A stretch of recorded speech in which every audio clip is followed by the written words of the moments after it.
Àbíké-Íyímídé, and I am the author of Ace of Spades, which is a YA thriller about a boy named Devon and a girl named Chiamaka who have to team up when an anonymous bully starts trying to leak their secrets to the entire school.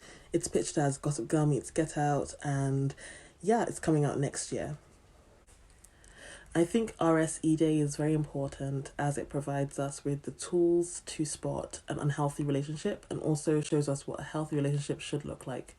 I really think it's important that people know what is toxic and what isn't, and I think books can do that for people as well.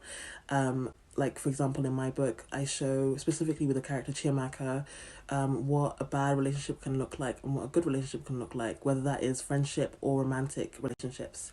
For example, she has a friend that gaslights her a lot. And gaslighting is basically when someone tells you you're making things up and doesn't really think your feelings are valid.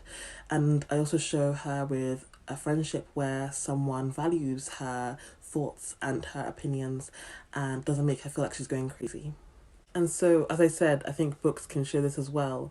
And some books that I've read that I think have really, really good portrayals of unhealthy and healthy relationships.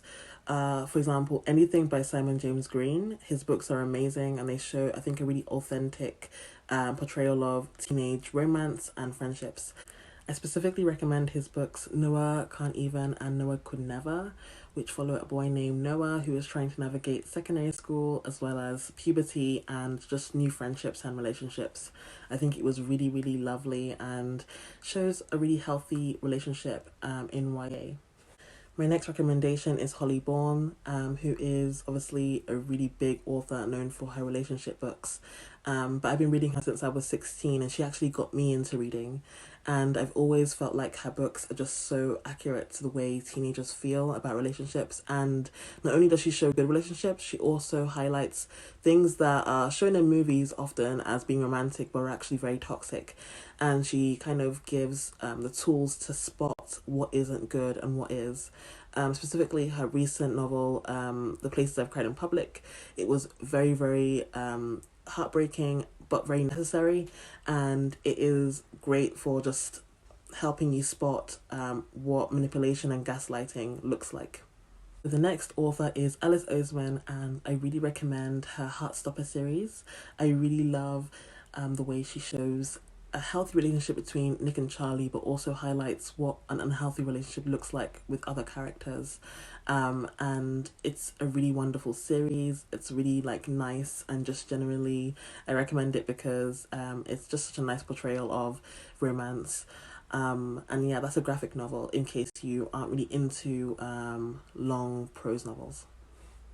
And my final recommendation is Dean Atta, who is an amazing poet and novelist, who wrote one of my favourite books of all time, The Black Flamingo, which is about a boy named Michael who is trying to discover who he really is through his racial identity as well as his sexuality.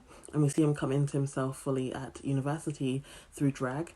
And it's just such a beautiful book, and it's written in verse, which is written in poetry, and I love poetry, so I just thought it was so interesting. And yeah, since he's trying to figure himself out, he is constantly making mistakes and being messy, and we see both healthy and unhealthy relationships in the book throughout Michael's journey. And I think it's important to show we're not perfect and that we all make mistakes sometimes. And I think this book gives you tools to spot what is healthy and what isn't. And yeah, so those are my recommendations, and I hope that you check those books out. I'm so proud to be supporting RSE Day. I think it is such an important day to give kids the knowledge they need to avoid unhealthy situations and unhealthy friendships and relationships. Thank you for watching. I hope you have a lovely day. Bye.